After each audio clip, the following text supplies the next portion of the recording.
Welcome everyone to our Graduate Council Town Hall hosted by the GSA. As you can see on the screen here, this is our 6, currently hopefully 7 spotlighted panelists here. So they are all Graduate Council members. I'm going to introduce them one by one. And if you all, when I introduce you, just wave so everybody knows who I'm talking about. So first off is Dr. Paul Steimle. He is the Graduate Council Chair. He's also a policy committee member and a graduate curriculum committee member.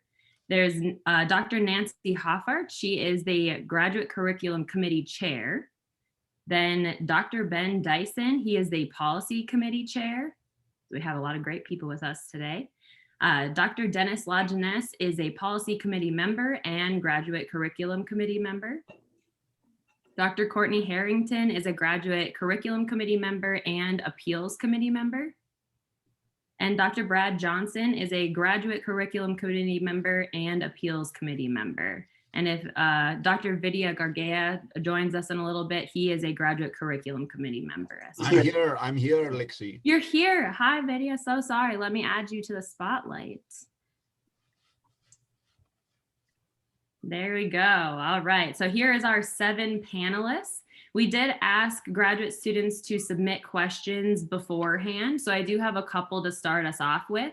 And then if you have any questions or comments when the panelists are answering, you can go ahead and unmute yourself and chime in, and feel free to ask questions that weren't submitted beforehand as well. Oh, so wait, I want to ask you all one question before we start with the pre-submitted questions. I am personally curious why all 7 of you wanted to be part of the Graduate Council. So if you could just go around one by one and say what interested you in being a Graduate Council member. Paul, Okay, do you want to start? Yeah, I guess I'll go ahead and start. I'm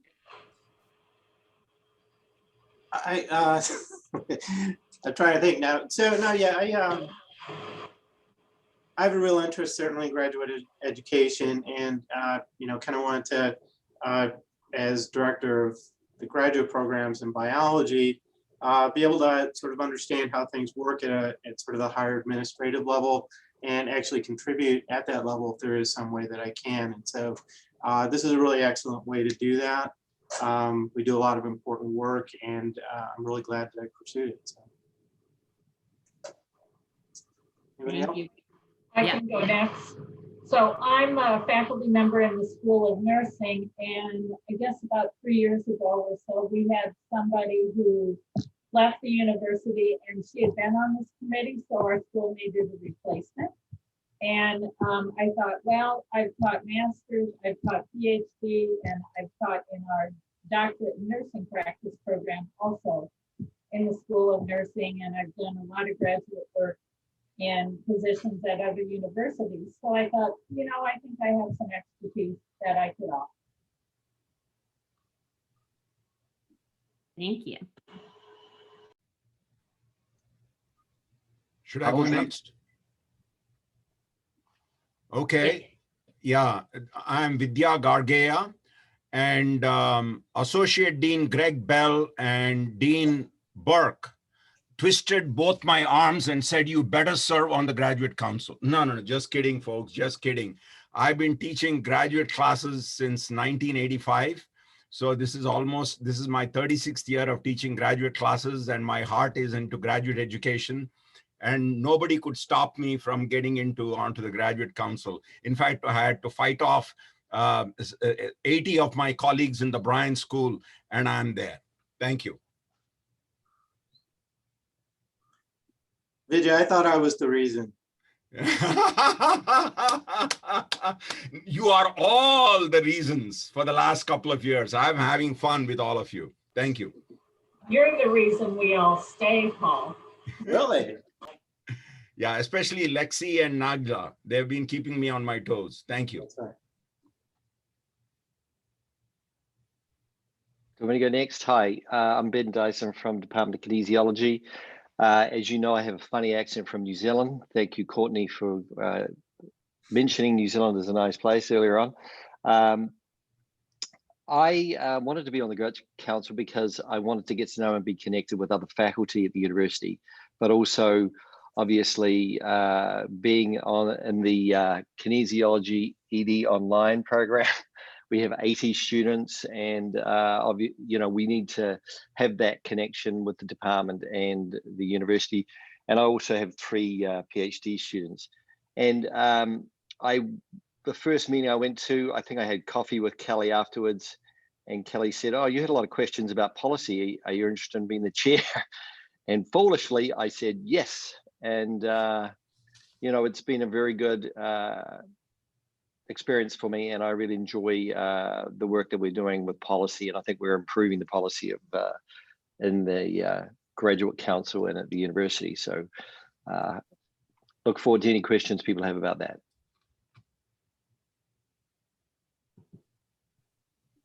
Thank you. So, Courtney. I can go next. I actually did all of these things kind of at once. I got a promotion to be the co-associate director of our Masters of Applied Arts and Sciences. And so then I got appointed to the graduate faculty so that I could do that. And also threw my hat in the ring for being a member at large of Graduate Council. It's similar to what Ben wants to do, in just that making those connections across the university is really important. Knowing the things that impact our students that are going on, the conversations that are happening, that's really important. And again, our degree is also online, and so our students have that unique kind of perspective. And so I think it helps to have some more of that interdisciplinary and online presence in the grad council, to also think about those students who maybe are not accessing things in the same way that our more traditional graduate students are, and just trying to have them feel like they're a part of the community and that their voice is also getting heard. So I think that was the main reasons, and I stay because it's really a lot of fun. Like, everybody's makes you laugh and keeps you excited to be a part of getting things moving and shaking. So I'll just go and say I echo what the other panelists have said. I only teach graduate students, and so I have a vested interest in graduate student education. I also got an email from Dean Burke asking me to be on the committee, so I was honored to be asked by her, and so I didn't want to turn her down. And I echo what Courtney said. It is a lot of fun. We have a lot of fun on the committee in terms of wrestling with a lot of issues around graduate education, which I think makes it a lot easier for us to get through and make some of the decisions and pass some of the policies that we are tasked with doing.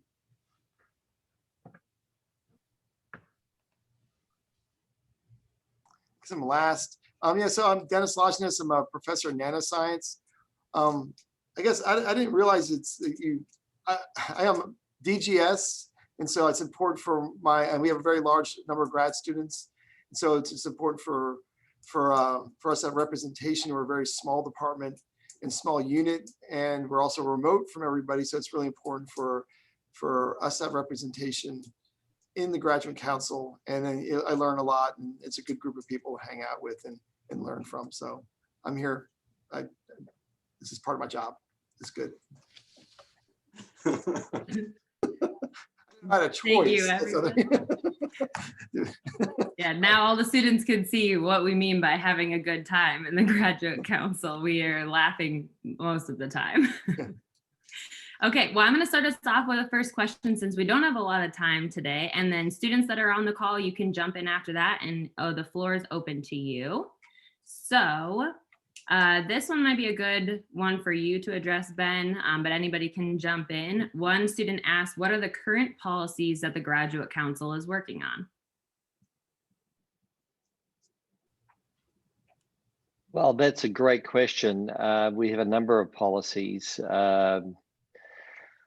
We're looking at something to do with publishing, in terms of students who have published before they have completed their dissertation. So, and what kind of contribution that'll make, and make sure that it's clear in terms of copyright and contribution to their work. I think that's very important. We're ongoing I think we're at every meeting we go to, and Lexi and Naglaa, you can attest to this. We talk about how we can support graduate students, particularly with COVID-19 and the pandemic. And so we want to make sure that students feel like they can access us through Lexi and Naglaa. And I think hopefully they do. And so I think that's extremely important. There are a lot of other issues, but I don't want to take up too much of our time. I'm happy to talk to someone about that, and maybe that's another forum, but at least that gives folks an idea of some of the stuff we're doing. We don't have a lot of time, so maybe other questions can be asked so we get through some of them. But I'm happy to come back to it later if we run out of questions. How's that? Sounds great. So does anybody have a question they want to start with? You can go ahead and just unmute yourself and ask. If not, I have more questions. I'll put one out there. Is it possible that we could suggest electives that we would like to see offered? One of the problems that we always run into is trying to get electives that are appropriate for our program of study and for our area of interest. And it seems like there might be a way, if multiple students all said they had a similar need, maybe there could be a way to offer a course. Once we put together our plan of study and we know the direction we're going in, sometimes you get to the semester where you're supposed to take the elective you were going to take and it's not offered. And then you're messed up for the rest of your plan. So I don't know how far ahead courses are put together and approved, but I would be interested in talking more about that at some point. Vidya, go ahead. Yes. Having served as the director of the MBA program for 7 years, and also as a former head of the department, which has managed quite a few graduate programs, I have always had interactions right from the time the students are interested to join the program of what their interests are. So the starting point for you would be to bring like-minded students who have certain interests in certain types of courses and have a conversation with the director of graduate study. Keep also in mind that interest for a given course should not be just the interest of 1 or 2 students, because lot sizes do matter, meaning at least you should have 5 to 10 students to take a class. Otherwise, what's going to happen is it could turn into an independent study. So there are several different ways of going about it. So the starting point would be like-minded students to come together and have a conversation with the director of graduate study. Others will chime in. Thank you. You mean the director of graduate studies in our department? Yes. Okay. And Lexi, I'll just comment on the timeline. I chair the graduate curriculum committee. And so we review all proposals for new programs, for revised programs, for new courses, and for revised courses. And that's for us, each of the past couple of years has been about 300 to 350 proposals. So there's a lot, some of them are very simple, some of them are quite complex. But because of all of that review, and we are the 4th step in the review process, because every proposal starts at the program level, like was just recommended by Vidya. Then it goes to a department level, then the school or college level, and then it comes to the university curriculum committee. So you can imagine it's a long time frame. Any proposals that we have received since about the middle of October are for fall of 2021. So if we got if we got a proposal the first day of August and we were for our August meeting, that would not be offered until the fall of 2021 would be the first time. So there's a long, and it's been worked on at the program department school level prior. So it really is a long time ahead. I think one of the things that I think we maybe don't have a great process in place, and I'm not sure that any university does based on my experience of having been at a few, is how to find courses in other programs that may meet some of your elective interests. I mean, the array of programs we have on this campus is really pretty impressive. And I think we probably need as a university to figure out a better way of indexing courses or something so that, you know, with some keywords and people could hunt for courses that would meet their interest. And that would also decrease the proliferation of light courses, because we do see a little bit of that at the curriculum committee level too.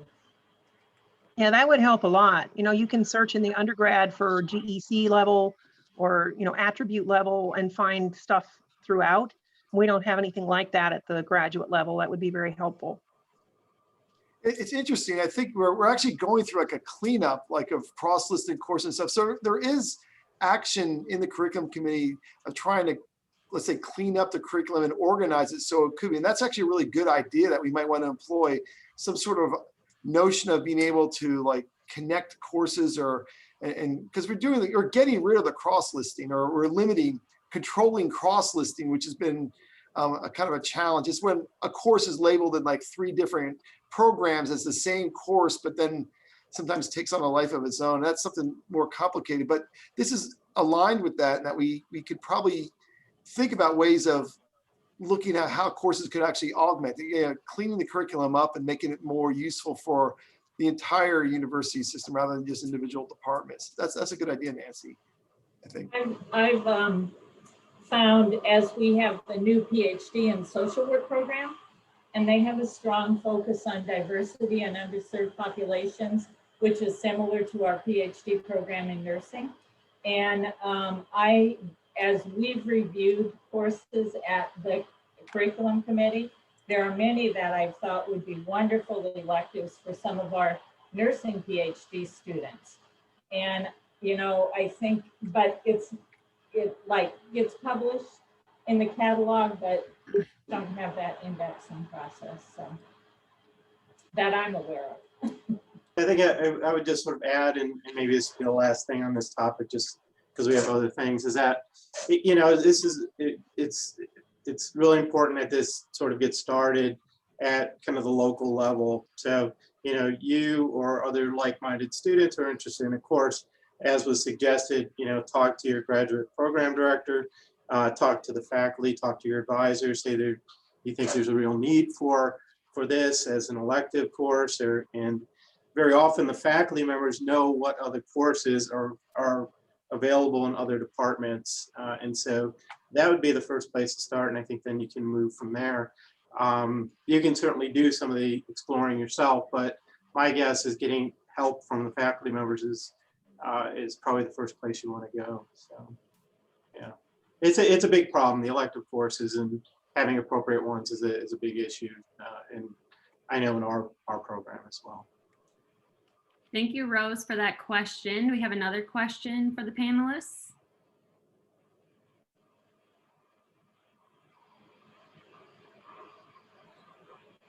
I have a question. No, just kidding. I have another one that was pre-submitted. So this one, let's see. I think Nancy, you and I talked about this beforehand. So does the graduate council get does the graduate council get feedback on curriculum decisions that they make? So we're thinking that the student was meaning if we pass like curriculum decisions, that course starts, something goes wrong with the course, does the graduate council actually hear back that their decision like didn't follow through well, or how does that work? And we don't, because at the graduate council, at the graduate curriculum committee level, we are not the subject experts. We can't know about all of these, you know, I don't even know the number of programs. So that kind of information, if it's a concern about like the course not being consistent with the course description or the course title, or it was offered in a way that wasn't consistent with student learning outcomes, that feedback does not come to us. That feedback goes from your course evaluations, if you're completing those at the end of the semester, to the department chair and the faculty teaching it. And I think you can also raise that in conversations with the graduate program director. And they are the people who have the expertise on the topic, you know, the content, to be able to answer that.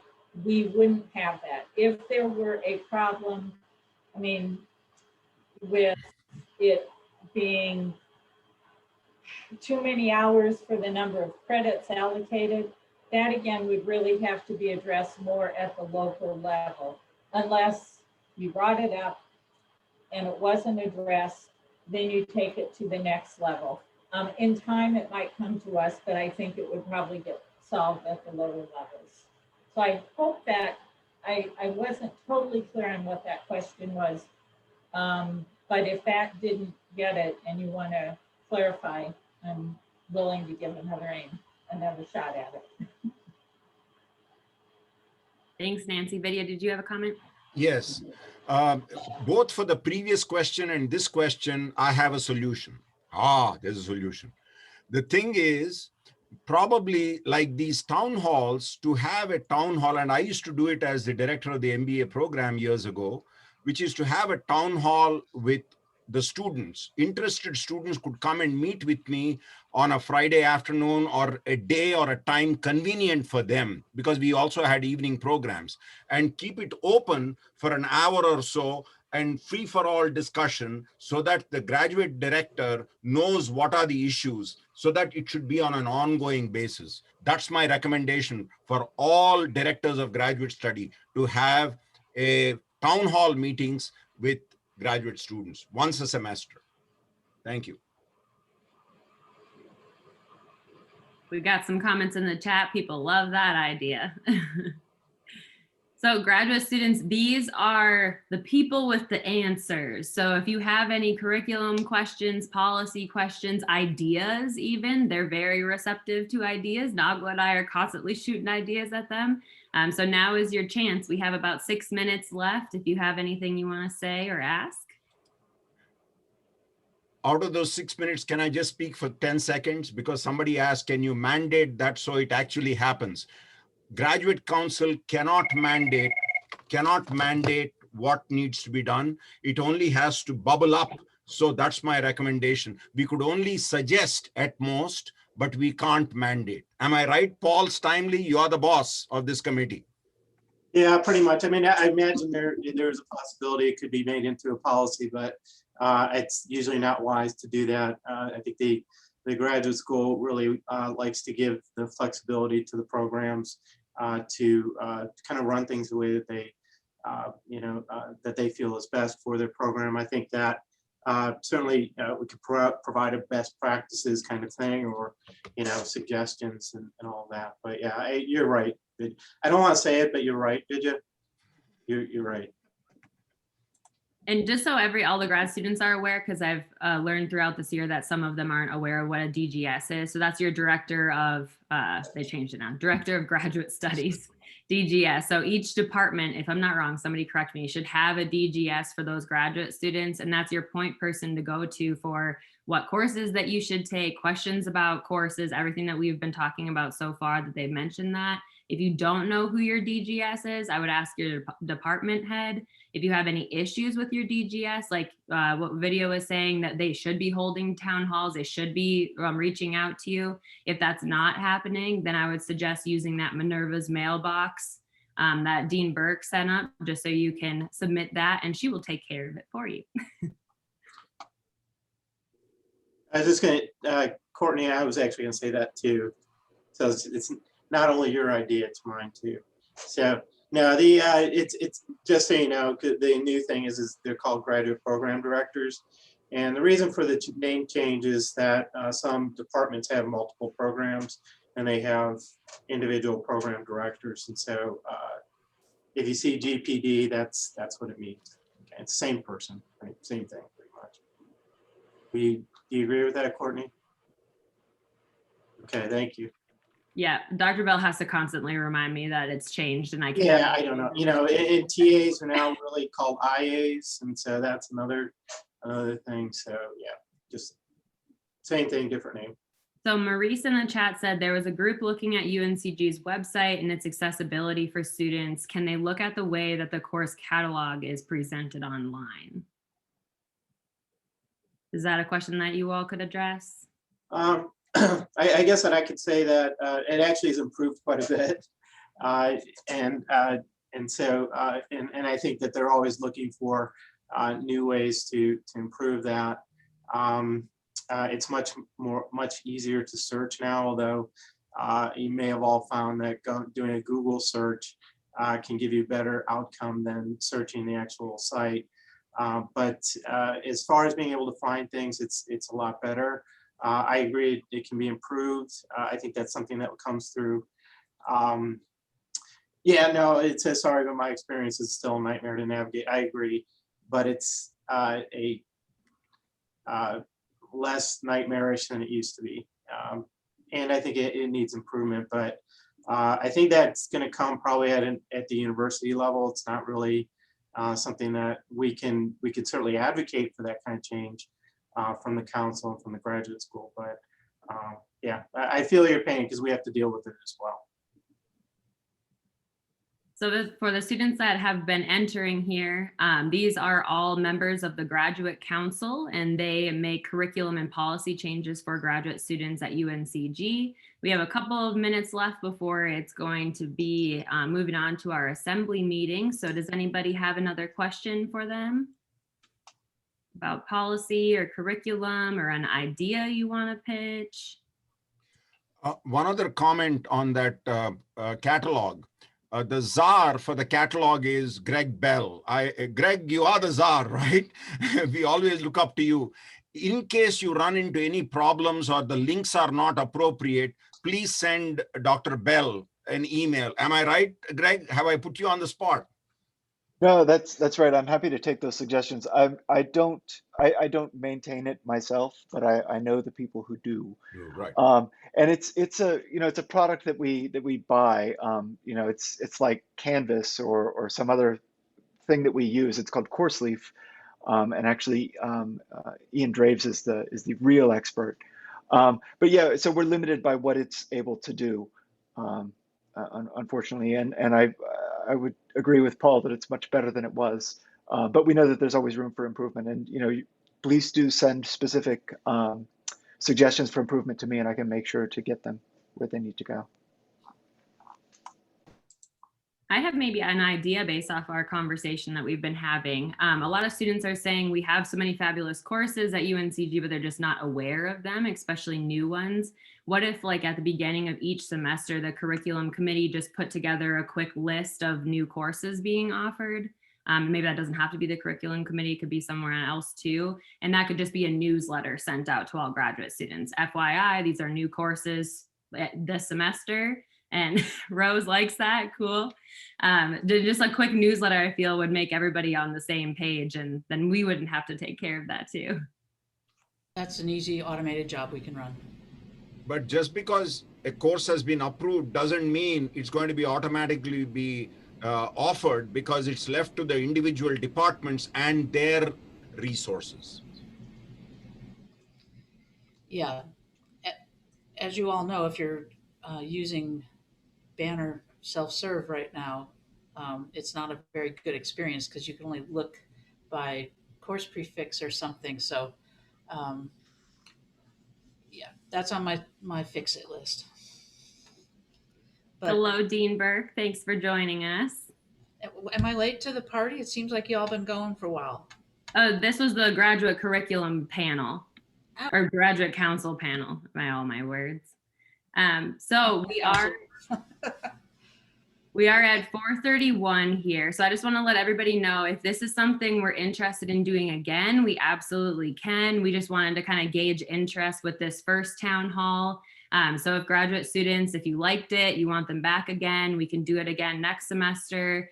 If you have any questions that you didn't get to ask today, please email them to Naglaa and I. We will bring them to the Graduate Council. We meet with the Graduate Council monthly. So this is always open. You can always email us and have us bring things to the Graduate Council, have questions for us. We can get them answered and bring that answer back to you.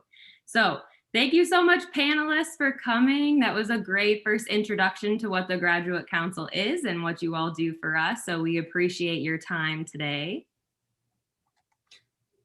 And Lexi, I'd like to thank you for organizing it, and Naglaa, and I think we'll be happy to come back again, and it's good to see the students and connect a little better with students we're not familiar with in the university, throughout the university. So thanks and good job, Lexi and Naglaa. Thank you. Well, I hope you all have a great day. Thank you so much for coming. A question, Lexi, if I want to be a fly on the wall and I'll zip up my mouth, can I just observe what you folks are doing for the next half an hour? Yes, of course, but it's an hour. Oh, okay. Depending on how much time I have, I may stick around. Okay. Okay. I will Yeah, of zip up course. my Please mouth. do. I'll just Nice to hear. unspotlight you all. If you want to stick around, great. Please do. That's absolutely no problem to us. So thank you again for coming. So all of you that have been on the call, we're going to just take a couple minute break before we jump into this hour here. So I'm just going to, we can all hang out for a couple of minutes and then we'll get started. So let's say we'll be back at 4:35. We will start the meeting. Hi, Naglaa. Hi, Abby. It's good seeing you. How are you? Oh, I'm hanging in there. We're just coming up on comps on Saturday.